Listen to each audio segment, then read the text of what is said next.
아까 우리나라 헌법의 핵심 골간, 이 기둥은 자유민주주의라 했습니다. 자유민주주의가 뭐냐? 이거를 철학적으로, 이념적으로, 이데올로기로 설명하려면 저보다는 여기 신중석 교수가 훨씬 더 잘 설명하실 수 있죠. 너무 어렵죠. 하루 종일 해도 모자랍니다. 우리가 학교 다닐 때 저 헌법 시험을 볼 때는 다 오픈북으로 하거든요. 법전하고 책 다, 교과서 다 갖다 놓고 시험 치는데 항상 무조건 나오는 게 제목이 자유민주주의에 대해서 논하라. 대부분 학교 다 그럴 거예요. 근데 거기에 보면 A학점서부터 D학점이 다 나오거든. 책을 보고 쓰는데도. 그만큼 이 자유민주주의를 논하기가 정말 어려운 거죠. 그렇다고 교과서 그대로 베끼면 그럼 F학점 받을 거 아닙니까? 뭔가를 자기 생각을 좀 집어넣어야 되는데 책을 보고 써도 이걸 규정하기 어려운 거죠. 자유라는 단어 하나만 가지고도 하루 종일 설명해야 될 판이니까. 그러나 우리 헌법에 규정된 규정을 중심으로 해서 자유민주주의가 뭐냐를 저는 이제 설명을 드리겠습니다. 자유민주주의의 기본 바탕은 국민주권입니다. 민주공화국이죠. 공화국이죠. 통치권 내지 주권이 군주에 있으면 군주국, 귀족에 있으면 귀족국, 소수 공산당 간부에 있으면 소비에트죠. 국민에게 있을 공화국 아닙니까? 그죠? 민주공화국이다. 이 국민주권을 바탕으로 해서 제일 중요한 게 국민의 기본권 보장. 이게 이제 헌법의 핵심입니다. 국민의 모든 권리, 자유권을 보탄 기본권. 기본권을 보장하기 위한 수단으로 권력은 분립되고 견제와 균형을 돼야 된다. 그리고 이것을 실현하는 것은 법치국가의 형식으로, 법치주의라는 형식으로 이 권력 통치권을 실현한다 이거죠. 요 권력 분립과 견제와 균형, 그리고 법치국가, 법으로 다스린다 이거죠. 요 두 가지가 자유민주주의 국가의 핵심 논리입니다. 우선 지금은 여기서 법치국가가 뭔가를 우선 간단히 설명하고 요 부분은 너무 길기 때문에 다음 편으로 이제 설명을 드리겠습니다. 우선 법치국가가 뭐냐? 법치국가는 원래는 옛날 부족국가 때부터 이 통치, 다스림이라는 거는 인치에서 시작된 거 아닙니까? 제일 힘센 놈이 중심이 돼서 다스리는 걸 인치라고 하잖아요. 사람이 다스리니까. 근데 인치를 하면 누구든지 탐욕이 있고 권력을 남용하고 부패하니까. 그래서 법을 만들어서 법에 의해서 다스려야 된다 해서 법치가 나온 거 아닙니까? 그죠? 고대 중국서부터 그건 어느 소위 왕조국가에도 그건 있었던 개념인데 그럼에도 불구하고 법치가 제대로 되는 나라는 거의 잘 없죠. 법치에는 룰 오브 로가 있고 룰 바이 로가 있습니다. 룰 바이 로. 둘 다 우리말로 하면 법에 의한 법의 지배인데 두 개념은 하늘과 땅의 차이인데 룰 바이 로는 어떤 법이 있게만 하면 그 법에 의해서만 하면 되는 거야. 그 법이 어떤 법인지는 아무 관계 없어요. 그 법이 헌법을 위반한 어떤 사람한테 어떤 기구한테 국회면 국회, 대통령이면 대통령 아니면 법원이면 법원에다가 막강한 권한을 주는 법을 만들어. 그리고 그 법에 의해서 통치를 해. 그럼 그 룰 바이 로죠. 그 법에 의한 지배니까. 예. 그 대표적인 게 뭐냐? 바로 사회주의 법치국가라는 겁니다. 지금 중국, 북한 이런 나라들, 그 나라들 다 있잖아요. 헌법도 있고 형법도 있고 다 있잖아요. 근데 그 나라들이 형법이 있고 헌법이 있어서 인권이 제대로 지켜집니까? 그 나라를 가리켜 우리가 말하는 서방식 자유민주주의 국가라고 말할 수 있는 겁니까? 안 되잖아요. 대표적으로 이 룰 바이 로에 의해서 인류 역사상 최악의 악행을 저지른 게 누구냐? 이 나치입니다. 서두에 설명했지만 이 나치는 바이마르 헌법이라는 그 당시 지구상의 최고의 민주주의적인 헌법입니다. 이 바이마르 헌법이. 일본이 이걸 베끼고 우리도 그걸 베낀 거예요. 그런데 이 바이마르 헌법에 따라서 의회에서 수권법이라는 걸 만들고 그 수권법에 의해서 나치당이 압도적인 다수당이 되면서 나치당의 당수인 히틀러가 말하자면 총리가 되는 거죠. 그래서 총통입니다.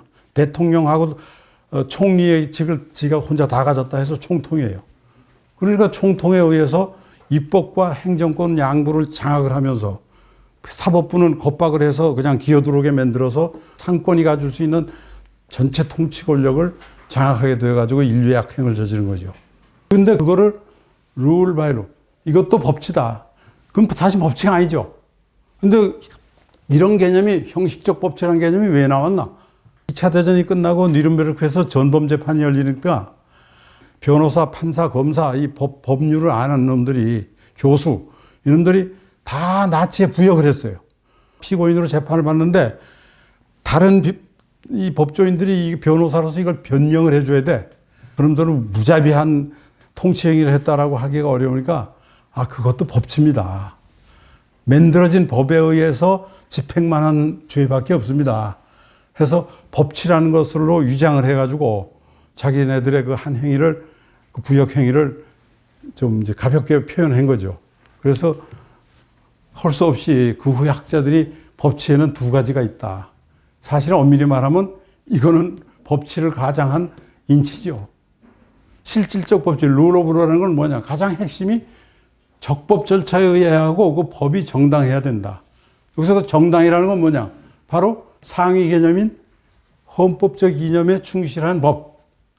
헌법적 이념에 충실한 법을 적법 절차, 듀 프로세스에서 만들어졌을 때 비로소 그것이 온당한 법이고 그 법에 의해서 통치가 이루어졌을 때 그것이 실질적 법치다 라고 보는 거죠. 이런 두 가지 관점에서 볼 때 과연 지금 우리나라가 제대로 법치가 행해지고 있다고 볼 거냐 하는 거를 이제 여러분들 각자로 한번 판단해 보십시오.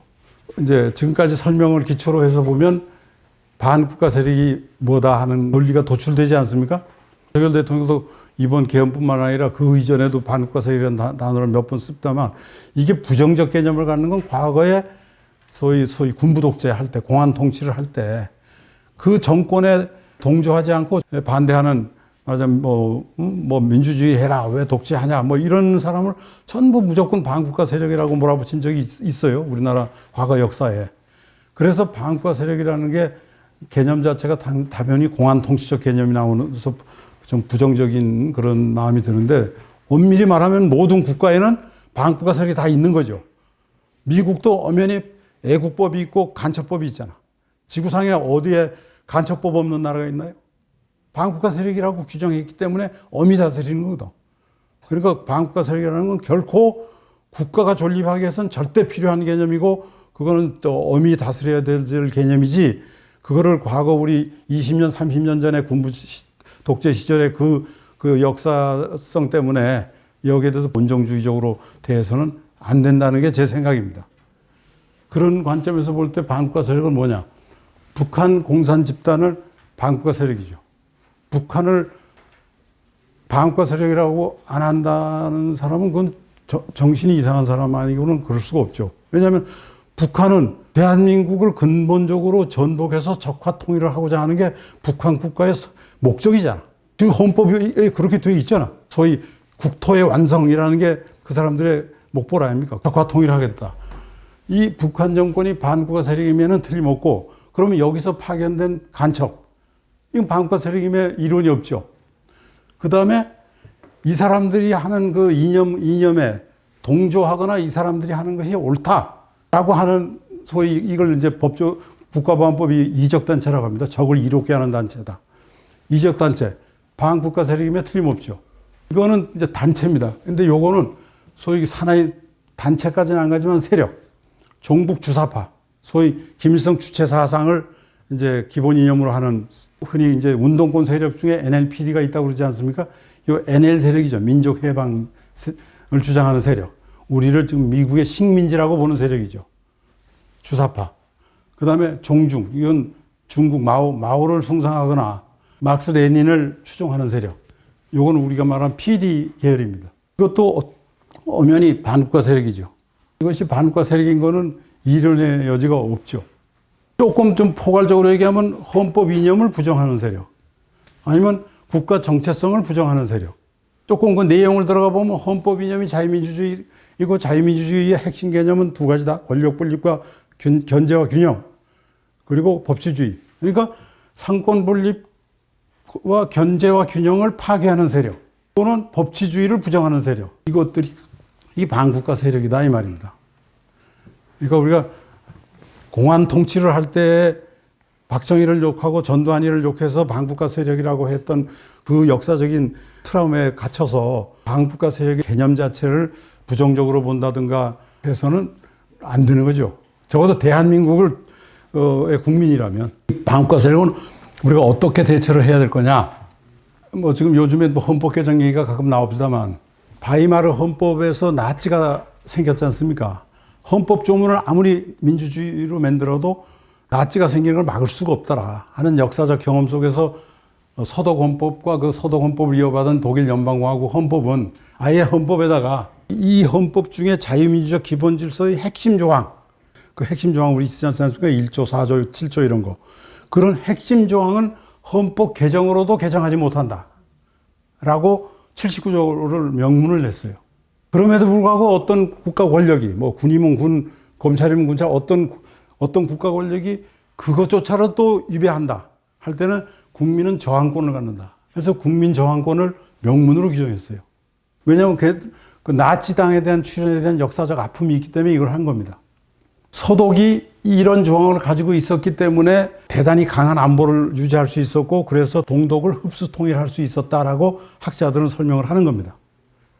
이게 통일이 된 다음에 생긴 조항이 아니고 서독 헌법이 이렇게 되어 있었어요. 그래서 저는 앞으로 헌법 개정을 논의하면 내각제가 중요하냐 대통령제가 중요하냐가 아니고 이런 거를 좀 넣는 논쟁을 좀 해라. 우리도 이걸 넣을 필요가 있지 않느냐. 이걸 넣으면 안 된다고 하는 놈은 뭔가 대한민국을 뒤집어 엎자는 생각을 가진 놈인 거 아니냐 이 말이죠. 내 말은. 심지어는 인권의 첨단이라고 하는 미국조차도 9.11 테러가 있은 후에 패트리어트법, 애국법이라는 걸 만들어가지고 반국가 세력에 대해서는 도감청을 강화하는 이런 법도 만들었지 않습니까? 지금도 이 법이 패트리어트법이 존재합니다. 이건 법률이죠. 헌법이 아니고. 우선 당장 헌법을 개정하는 거는 뭐 굉장히 어려운 절차고 앞으로도 논의의 대상이 되지만 우선 법률을 개정하는 거는 현실적으로는 국회 다수당이 저쪽이기 때문에 쉽지 않지만 어쨌든 이건 국민적 합의를 하면 해야 될 것이 이 간첩죄 이거 확대 이거는 여러분도 다 동의하실 겁니다. 뭐 국가 기밀, 군사 기밀, 뭐 산업 안전, 산업에 대한 각종 기밀들을 전부 중국으로 빼돌리는데 간첩죄 적용이 안 된다는 거 아닙니까죠? 간첩죄는 적국을 향해서만 되는데 지금 우리 법률상 중국은 적국으로 안 돼 있거든요. 근데 제가 옛날에 그 검사 시절에는 그때는 반공법이라는 게 있었어요. 국가보안법은 북한을 중심으로 해서 여러 가지 또 처벌 규정이 있지만 반공법은 북한뿐만 아니라 국외공산 계열에 찬성하는 자. 국외공산 계열이라는 단어를 써가지고 북한 주체 사상뿐만 아니라 막스 레닌, 뭐 심지어는 볼세비키, 뭐 마오이즘 이런 것에 찬성하는 자도 처벌하는 법이 그때 반공법에 있었어요. 그 반공법이 있었다면은 이 간첩죄 논란이 있을 필요가 없어요. 근데 그게 폐지되면서 지금 처벌할 구멍이 생긴 거죠. 이거는 만들어야 된다고 저는 보고 뭐니 해도 법이 만들면 뭐합니까? 수사를 해야죠. 근데 아시다시피 국가정보원법이 개정되면서 대공수사 권능이 완전히 폐지가 됐죠. 약화가 된 게 아니라 아예 없어졌어. 저렇게 큰 규모 운영과 예산과 그 시설과 그 노하우를 쌓아놓고 지금 거의 사장이 되고 있는 거죠. 국외 정보 활동만 하고 있으니 지금 이 그 반국가 세력을 억제하고 규제하는 범위 내에서의 그 활동은 국가정보원에게 줘야 되는 거 아니냐. 그것이 국가정보원에 의해서만 그런 게 아니라 검찰청법, 형사소송법에도 개정이 돼서 지금 검찰청도 우리가 있을 때 그 공안부의 권능이라는 게 엄청 약화됐고 규모도 약화됐고 그래서 아예 검사 자체도 거의 없어. 공안 사건을 수사할 검사가 거의 없어요. 공안 사건은 굉장히 어려운 거거든요. 이념적이고 철학적이기 때문에. 그러니까 국정원에서는 안 되고 경찰에서 만약에 만들어 와도 검사가 이거를 기소해서 유죄 판결을 받아낼 만큼의 공안 지식 노하우가 없죠. 지금 간첩으로 기소됐다가 재판이 안 끝나가지고 풀려나가지고 시장에 활보하는 사람들 좀 많습니까? 그 사건을 다루는 검사, 그 사건을 다루는 판사 자체가 어떻게 해야 되는지 잘 모르겠는 거야. 저쪽에서는 계속 인권조항, 뭐 형사소송법 절차, 뭐 이런 증거조항 이런 걸 가지고 그냥 붙들고 오는데 간첩이 무슨 말이 많아? 그럴 만한 배짱과 그럴 만한 법적 지식과 그럴 만한 철학이 없는 거죠. 안 되겠다. 어물어물하다 6개월 넘으니까 후속기간이 지났으니 안 풀어줄 수가 없죠. 나와가지고 그냥 온갖 증거인멸을 다 하고 댕기고 해방투사처럼 돌아댕기잖아. 이 나라가 지금 이 지경이 된 거죠. 그 다음에 이 사법적 대처. 포리티컬 커럽션 아닙니까? 정치 부패 아닙니까? 정치 부패는 크게 세 가지가 있다는 거거든요. 하나는 브라이버리, 뇌물. 우리가 말하는 부패죠. 두 번째는 소위 일렉션 프로드, 소위 선거 부정. 선거 부정을 그냥 불법한 선거라고 생각하지만 미국 사람들은 선거 부정을 선거 사기, 프로드가 사기 아닙니까? 유권자에 대한 사기 내지 국민의 사기로 봐요. 그래서 선거 부정은 국민을 상대로 한 사기범으로 취급을 하거든. 그래서 브라이버리 하는 것보다 더 엄하게 처리합니다. 트럼프가 지난 선거 때 그 의사당 난입한 것도 그네들의 머릿속에는 이건 부정선거야. 부정선거면은 이건 국민을 나를 사기친 거야. 라는 개념이 강했기 때문에 무리한 행동이 나오는 겁니다. 이 온정주의가 이런 것들을 부추기는 대표라는 거죠. 근데 이게 특히 국가보안법에는 특히 심했던 게 제가 과거에 이제 그 국가보안법 수사를 한 것 중에서 제일 큰 게 구국학생연맹 사건, 재헌의회 사건, 삼민투 사건 이런 것들이 제가 수사했던 공안 사건들인데 요즘에 민주당의 스타로 등장하는 그 박선원인가 하는 사람, 이 사람 그게 바로 삼민투 사건에 걸렸던 사람이죠. 지금 정치권에서 586으로 활동하는 사람들 중에 한 10여 명이 그때 다 걸렸다가 집행유예 뭐 이런 걸 나갔던 사람들인데 그 20대 금방 대학 들어와서 청운의 꿈을 꾸고 있는 놈들이라고 생각을 했죠. 지금 생각하니까 전혀 그게 아닌데. 근데 뭔가 그 당시에 정치는 뭐 내가 봐도 헌법에 맞지 않는 그런 뭐 유신헌법이다 뭐다 해가지고 그런 종류의 좀 강권 정치랄까 철권 정치랄까 하는 게 있었단 말이죠. 그러니까 그것에 항거하기 위해서 떠들다 보니까 단순한 민주주의만 떠든 게 아니라 자연히 뭐 북한 얘기도 좀 하게 되고 마르크스 레닌 얘기도 좀 하게 되고 그 막스 레닌이라는 게 원래 전체주의에 대한 제국주의에 대한 그 엔티 개념으로 생긴 거 아닙니까? 그러니까 민주주의를 하다 보면 자연히 막스 레닌하고 비슷한 단어를 자꾸 쓰게 돼요. 그래서 내가 못 모르고 이랬구나. 그냥 용서해주면 나이 먹고 다 정상적인 사람으로 돌아오겠지라고 해서 나뿐만 아니라 대부분의 공안검사들이 지가 대학 다닐 때 그 생각을 하면서 엄벌을 해야 된다라는 생각을 했거든요. 이 온정주의. 근데 지금 이제 30년이 지나고 보니까 가면 갈수록 좋아지는 게 아니라 가면 갈수록 나빠지더라고. 거기다가 돈 맛을 보고 권력 맛을 보니까 보면 아주 확 헷가닥 뒤집어져 가지고 치유할 수 없는 악랄함과 뻔뻔함이 생겼어요. 그래서 반국가 세력에 대한 온정주의는 반국가 세력을 키우는 원인 중에 하나다라는 생각이 드는 겁니다.